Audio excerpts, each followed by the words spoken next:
What up, what up, what up, what up, what up? What's good? What's up, people? It's me. I'm L27. You know who I am? Thundercats are on the move. Thundercats are loose, honey. He's about the business of dipping spoons into sugar bowls. Anyway, real girls do real things. So as to make it easier for insertion, maybe? No means no, and yes means no. What up, what up, what up, what up, what up, what up, what up? What's good, people? What's up, what's up, what's up? What is up? It is me, L27, and I am back here for yet another review. This, ladies and gentlemen, will be our review for Chasing Dallas. It is season 4. It is episode 1. It is entitled The Family Divide. Now, those of you who watch me know, when you see me with the protective gear on, sweet mother of God, help us all. That means that I do not feel safe amongst the people with which I am reviewing, and I need to protect myself from the bullshit. The bullshit. I'm over here fogging up my damn glasses. Oh, dear God. These people gonna be in their feelings because I gotta say some shit. I don't give a damn. It is what it is. I promised y'all I would do episode 1. Let me adjust my camera. And that's all I got for y'all. Anything after this, we'll see. Let me start off by saying, Ondario, Markel, whoever is responsible, Lord, I need to stop fogging up these glasses. Anyway, whoever is responsible for executive producing, I can't sit through an hour and 15 minutes and an hour and a half episode every week. Baby, I don't have the bandwidth. I can't do it. I keep saying about 45 minutes is the sweet spot. You stay somewhere between 40 to 45 minutes, that is perfect. Once you start going hour and 15, hour and 30, baby, I can't do it. Listen, some of these people we can only stomach for a finite amount of time. And that finite amount of time ain't an hour and a half, hour and 15. Baby, y'all could have cut about 30 minutes out. I'm just saying. Let's get down to it.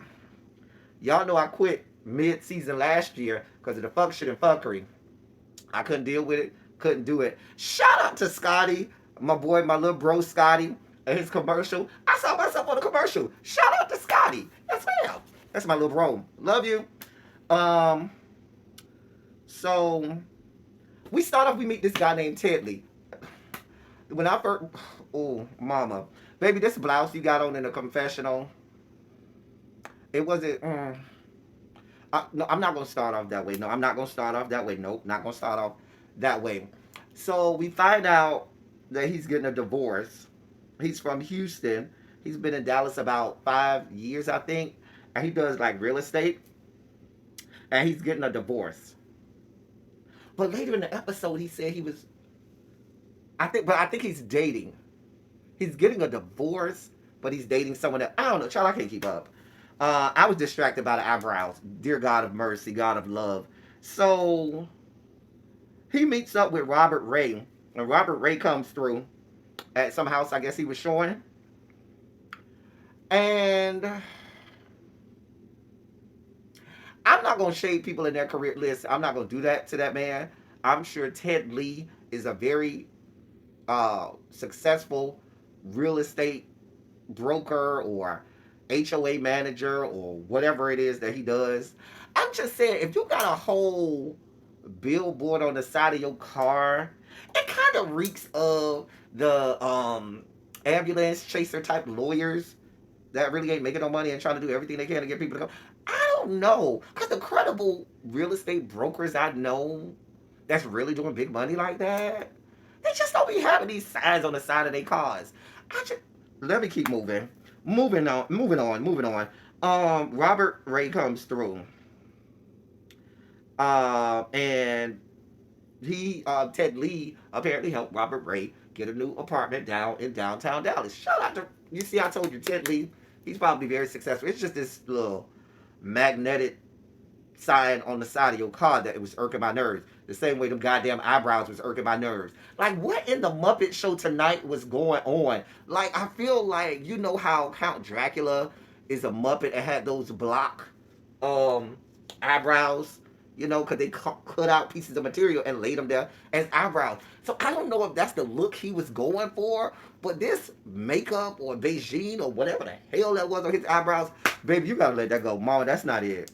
Sweetheart, doll baby, baby doll, dear one, love bug. That's not it. Baby, baby, baby shark dupe doo doo doo doo. That's not it. I can't do it. In this 5 minute segment, 10 minute segment, I think Roland Ray mentioned his press on nails maybe about 826 times. Please go buy this man press on nails, because baby, he's gonna keep force feeding that down y'all throat. The man sell press on nails. Please buy the man press on nails. God, Jesus, Lord. He's Roland Ray, not who I call that man Roland Ray. Robert Ray says that was a Freudian slip from later in the episode. God, Robert Ray says he has a podcast now. He's still doing the nails. He does press ons. Please buy his press on nails. Please, God, please, Lord. But girl, he has a podcast that's called, ironically, what? Press on. Y'all please go buy this man press on. Please, God. And then we were assaulted by Ted Lee's eyebrows for another 5 or 10 minutes. Just a mess. We then meet Kiki. Shout out to executive producer. I see a lot of educators. As an educator myself, it means a lot that we got educators in the building. Shout out to all my fellow educators. Me and my big sis really be. We're gonna have to talk about that. A lot of education going on. Yes. So we meet Kiki. She's a teacher, and she's in ballroom. She used to be in like one of the bigger houses, but now she's in the Kiki scene with the Kiki houses. She's a house of mother. Um, she and Roland. Why I keep wanting to call this man Roland Ray? That's because he was trying to call other people Roland Ray. Me and Robert gonna get this right. Okay, her and Robert have beef. Look like something from their ballroom days together that they need to squash. So Kiki says she need to go and talk to him so they can try and squash their beef. And then we see her go, and they did they walked some categories in this ball down to Austin. Um, ooh, it's the Kiki scene, and it wasn't giving. Sorry, I just have to call it as I see it. I mean, it was.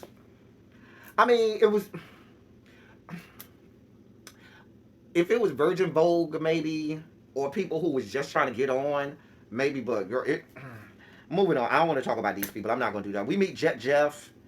Mama ain't had no ass in them.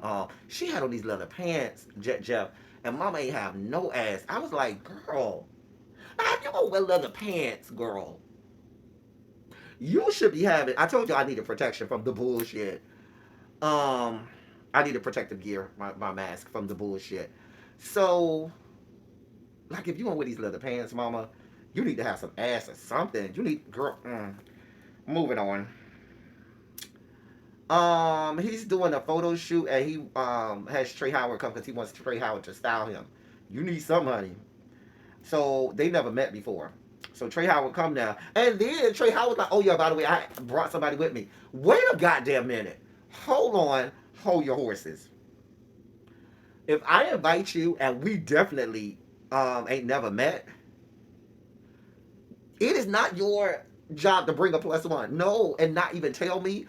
No, unacceptable. Sorry, Trey.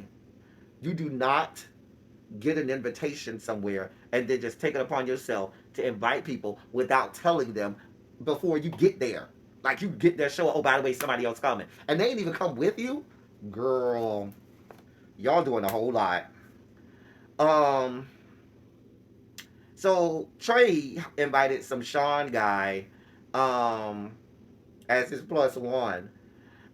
The Sean guy just moved to Dallas from Atlanta. I was with Jet Jeff. Baby, you came in here saying you was an educational consultant. That I might believe. Then you told me you were a fashion blogger. Fashion where? That'd be like me saying, oh, I do a blog on bodybuilding. Because I don't see no fashions, boo. Where are the fashions?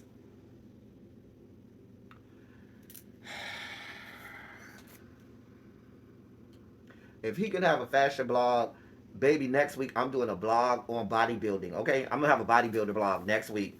Girl, boom. Anyway, um,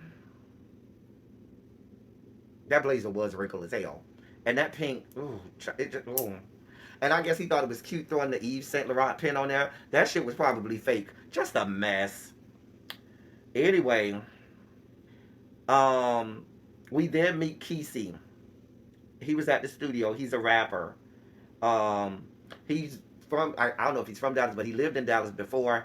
He went, found him a bus down, moved clear across the country to Florida with his bus down. The bus down probably cheated on him left, right, and sideways. He got mad and moved back to Dallas and then said, "Oh, I came back to my first love." I was with Dior. How that's your first love, but you left your first love?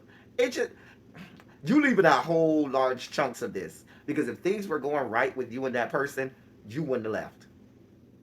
Trust me. There are tons of places in Orlando, Florida, for you to do music. And all over Florida, there are tons of places for you to do music.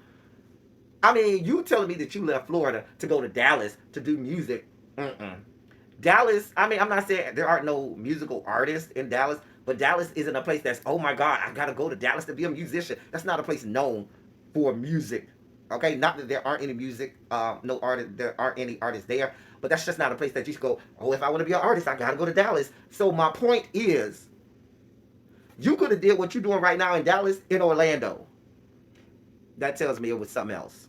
It wasn't your love for music, because there are tons of places where you probably if you really was serious about music, you would have did a better job driving 2.5, 3 hours down Florida Turnpike and going to Miami and really starting up your music career. That's a better place for you to want to do music than goddamn Dallas. Girl, make it make sense. Kesey, I don't got no beef with you. I ain't got no smoke with you, but you leaving out parts and it ain't making sense.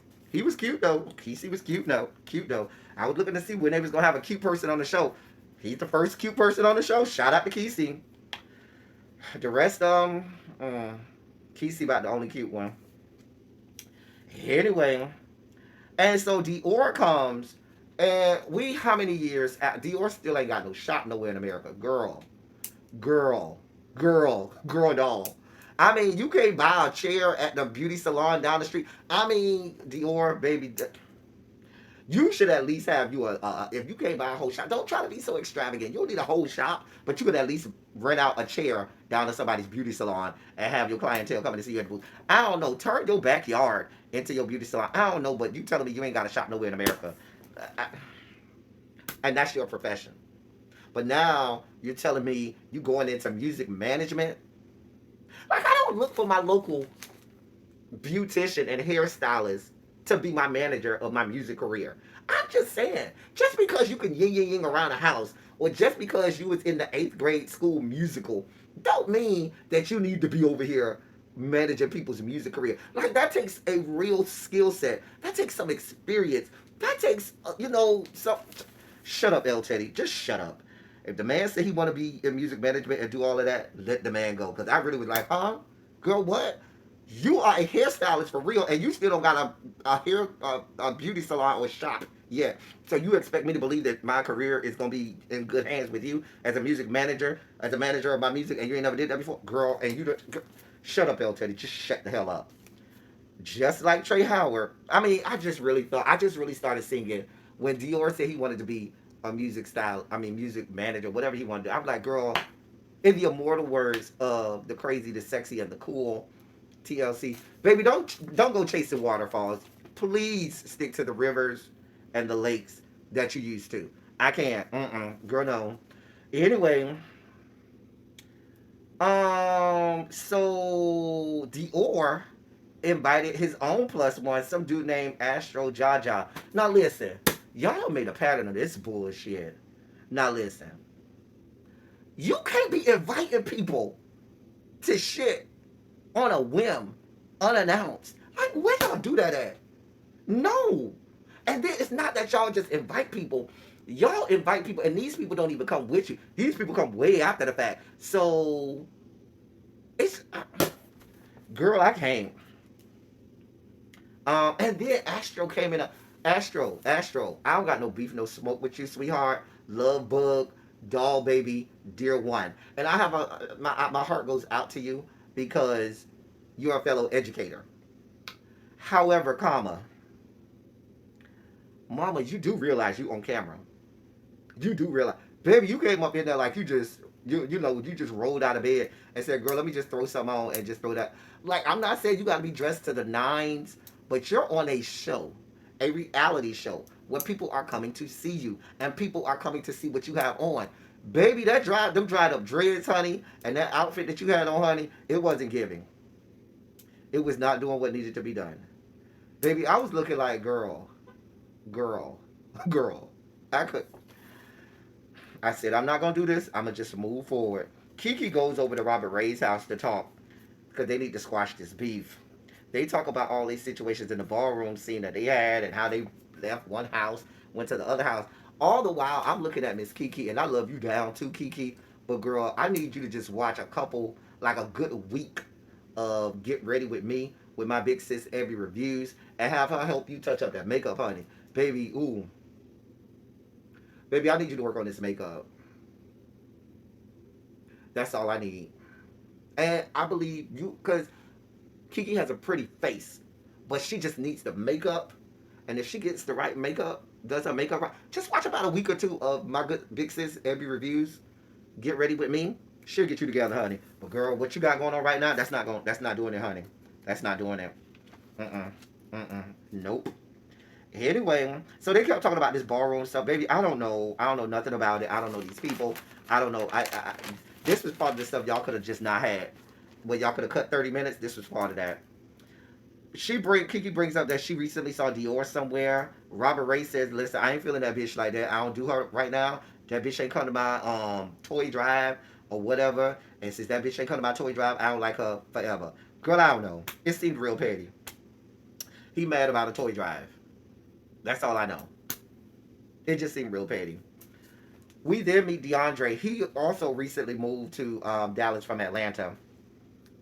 I don't know how good of an idea it is to keep bringing these people that are not authentically Dallas or haven't been in Dallas for a good amount of time on this show. Y'all bringing all these Atlanta implants on the show, but go on here, honey, get it how you live. He's friends with Oliver. Oliver Twix come over to his house to visit him from Atlanta, and then we find out that DeAndre is opening a lounge. He wants to open a lounge in Dallas because he's basically he tried to read Dallas and say, "Baby, y'all ain't got no nightlife. Y'all ain't got nowhere for the girls to go." And so he had to come in and find y'all a space for y'all to go to. I don't know. That's just what he said, not me. Anyway, so then he says he's gonna need some investors and people to invest in his business. He asked Oliver to give him $30,000. Oliver looked at him like, "Girl, I ain't got no goddamn $30,000. I might could give you five. Might 30, no." Now we ain't said how he was gonna come up with that five. That's a whole nother story, honey. I'm gonna leave it alone. Trey Howard. Oh, Oliver then invites DeAndre to meet with his friend Kiki that he went to college with, and they're gonna all go to Roland Ray's. Why I keep calling this man Roland Ray? Robert Ray's event. Trey, Trey Howard and Dior meet up for drinks and stuff. They start talking about all of the new people on the cast. Then Trey tells Dior that Robert got issues with him. Dior says he don't know why Robert got issues with him. He don't even understand. He thought they was cool, which I don't believe no parts of. Trey says, "Come on now, you know Robert said you wasn't there for him, and I believe him because bitch, you don't be there for me." I can believe that. Baby, child, all I know is I looked down, got me a snack, looked back up, Trey Howard crying. I said, "Girl, if y'all don't get the fuck out of here, girl, what are you crying for? What you crying for?"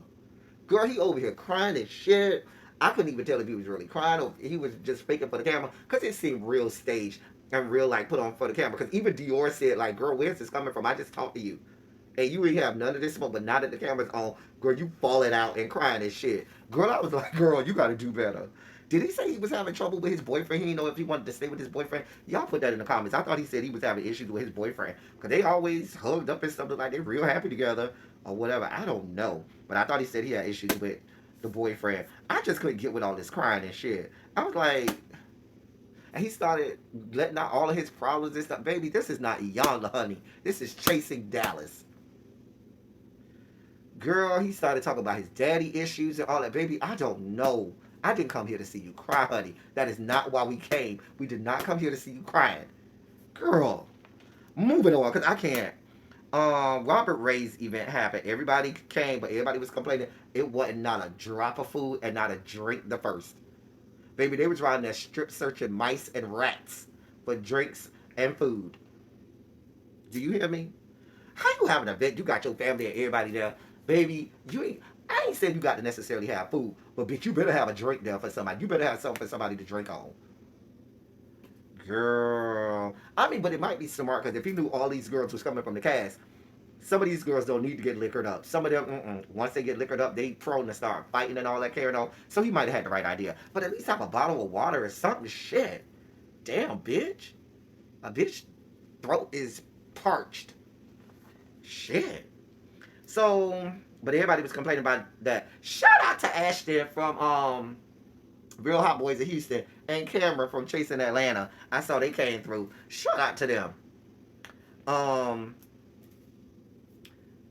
Robert Ray went outside with everybody else was, and he started calling Oliver Rolling Ray. I was like, oh, I don't even. Now, hold on, y'all. Let me take a drink, oh, mm. Now, if you're gonna try to read somebody or drag somebody, make it make sense. I don't understand the read that you tried to give Oliver by calling him Rolling Ray. I mean, to me, Oliver don't look like Rolling Ray. He doesn't have any disabilities or ailments. Like, I didn't get that whole, oh, that's Rolling Ray that Robert Ray tried to give Oliver. It just didn't make sense. And he seemed to have beef with Oliver out of nowhere. I don't know. But according to him, Oliver was not invited, but I'm sure just like executive producers told you some of them other people you never met was coming, they told you Oliver was coming. But he had all of the smoke because you didn't know that boy Jeff. You didn't know him. You didn't know that boy Sean, and you also didn't know DeAndre because if you remember, Oliver invited DeAndre because Oliver said he was friends with Kiki. And DeAndre went because Oliver said he was going with Kiki. You ain't have no smoke for DeAndre either. But you had all the smoke for Oliver. Girl, you was just trying to get you a moment because you knew Oliver was probably the most recognizable person there or the person that everybody watching the show would know most. And girl, you tried to have a moment, Robert Ray. You ain't fooling nobody, sweetheart. You ain't fooling nobody. You tried to have a moment off of Oliver. Girl, Oliver better than me, honey, because if you was looking for a moment, I would have gave you your moment, boo-boo. But yeah, it just seemed real, like gratuitous. That's the word I'm looking for. It was real gratuitous. You trying to read Oliver out of nowhere, like he was the only one that wasn't invited. Girl, real girls do real things. Y'all know I say that all the time. And if you got a problem with Oliver like that, girl, be like, girl, I didn't invite you. Can you please leave? Real girls do real things. If that's your party and you got a problem with Oliver, you should have said, girl, I just want my people who I invited here. I understand somebody invited you, but this ain't that type of party. Girl, real girls do real things. They don't mumble under their breath and all of that shit. But girl, I guess Dior came. He came late. He hugged everybody except Robert Ray. Even though he said Robert Ray didn't hug him, I didn't notice him reaching to hug Robert Ray either. DeAndre, so they all start introducing themselves and everything. DeAndre said he saw Ted Lee in the club the other day, and Ted Lee was looking at him, girl, I don't know you, I ain't never met you before in my life. And DeAndre was like, girl, please get over it. And Ted Lee, girl, get over yourself. Girl, you are not that girl where somebody is dying to say they know you. Girl, and please believe, we would not miss those fucking eyebrows. Like, you see those eyebrows once, you're going to know them again when you see them shits again. Count Dracula. That was a damn mate. He really tried to pull it. These girls be trying it real hard. Girl, please go sit down somewhere, Ted Lee. Um, Sean tried to be. See, everybody's trying to have a moment at this point. Everybody's trying to be the it girl, and ain't none of them the it girl. Cause Sean asked Jeff to rap, and then he get in the confessional like, yeah, cause I don't even know if you know how to rap. Bitch, we don't know if you know anything about fashion based on what the fuck you got on, you raggedy whore. Girl, I'm already calling this man a raggedy whore. I don't even know him from Adam. But girl, you out here trying to read the kids. You don't even know them. Girl, we don't know you, and from what we see, we don't think you know nothing about fashion. But you questioning whether or not this man can rap. At least he did, do his best to rap. Now the rap was kind of trash, but at least he did do his best to rap. You didn't do your best to bring no fashions, because what you had on did not look good, sweetheart. Whatever. Moving forward. I mean, he did look a damn mess. Just a damn mess. Dior and Robert Ray went outside to talk, and it kind of went off from there. Listen, I only promised y'all episode 1. That's all I promised y'all. Am I going to be back for episode 2? If you see me, look for me. And if you don't see me, then don't look for me. How about that? Until next time, that's all I got for y'all. Thank y'all for coming. Y'all drive safely. I'm out.